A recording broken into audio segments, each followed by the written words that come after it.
In today's video, we are going to be looking at that really challenging moment when your gut instinct tells you that perhaps someone in your family or at your workplace or in a social setting, someone you know might be experiencing abuse.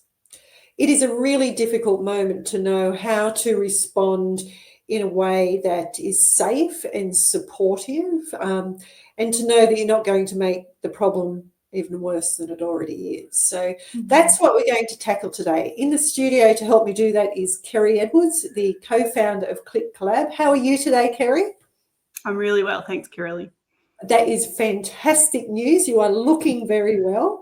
Thank you. So this experience when, and I know I've had it many times over the last 10 years while I've been working in around primary prevention, where I've kind of got the theory of what I would do in that moment, but when that moment strikes, knowing how to respond and actually responding can be really challenging. Have you ever had that experience, Kerry? Yeah, definitely. When I think about my past life in the mining industry, I've had a couple of situations where team members have come and approached me, and we've been chatting, and I've felt like there wasn't something quite right. And then a team member has actually shared with me an experience that they've gone through with relation to family violence.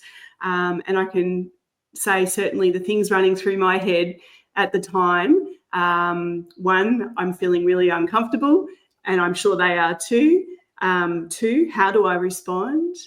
Three, there was a little bit of a language barrier challenge. So I'm thinking about, gosh, how do I express this in a way that's, my response in a way that's understandable? And then also underpinning all of that, some cultural differences as well. So all of those things were bumping around in my head while a team member's standing there kind of waiting for me to respond and, perhaps give some direction and support. So, yeah, really challenging time. Absolutely. And I think it's that complexity that often has people do nothing.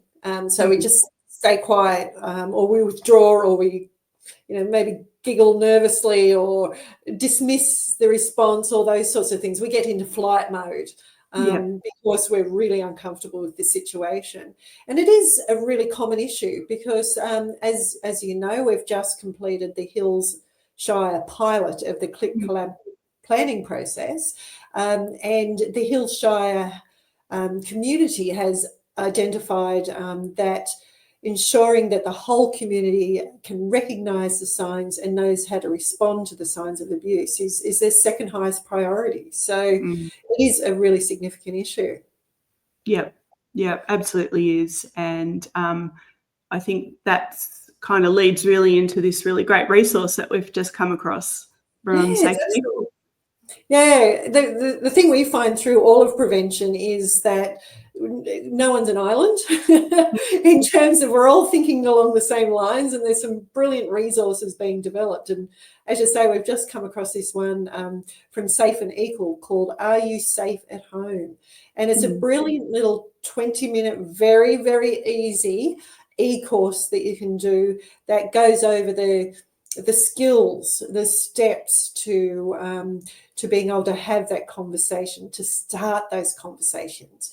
And it covers off some really important principles. But as I was doing it, I felt like it was very, very similar to the Are You OK campaign, which we're all pretty familiar with these days, aren't we, after the few decades it's been running?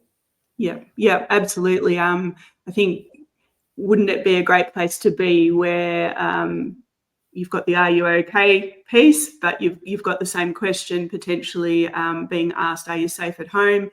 And people knowing that there's somewhere they can go to kind of find the right way or the recommended way to respond to a particular situation. And just by simply asking that question and listening to their response and then exploring what they need and want at that particular time is really critical, because leaving an abusive relationship can be a serious threat to safety. It can be very difficult and challenging and possibly life-threatening process. So the safety concerns cannot be understated. Your goal as a first responder, as we call them these days, is to actually just listen and help get that person to professional help. You're not there to be the professional help. There's no expectation of that, but there's a lot of services around. So absolutely cannot recommend enough for people to go and look at areyousafe@home.org.au. It is fantastic, like I said, that these resources are emerging, isn't it, Kerry? It is. And I think, as we were chatting about earlier today, you know, one of the really great things out of the Hills pilot is recognising that, you know, the second goal of recognise and be able to respond to family violence red flags, being able to take something like what Safe and Equal have produced, not have to reinvent the wheel, and, you know, bring what's been produced in that space across to the Hills.